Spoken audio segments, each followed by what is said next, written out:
పద్మావతి అమ్మవారి పల్లకీ సేవ.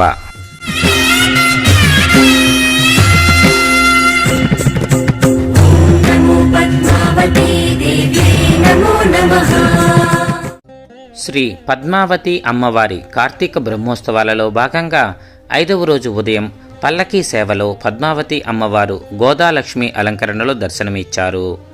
భూదేవి అంశగా పుట్టి శ్రీరంగనాథుని స్మరిస్తూ పెరిగి ఆటలైనా పాటలైనా రంగనాథునితో ఆడినట్లుగా భావించి నిరంతరము రంగనాథుడినే తలచుచూ తనలో రంగనాథుడు ఉన్నాడని భావించి స్వామికి సమర్పించవలసిన పూలమాలను తాను ధరించి రంగనాథుడే ధరించాడని భావించి తిరుప్పావై వ్రతాన్ని ఆచరించి రంగనాథుడిని నాథుడిగా పొందిన శ్రీ గోదా మహాలక్ష్మి అలంకరణలో పద్మావతి అమ్మవారు పల్లకీ సేవలో దర్శనమిచ్చారు.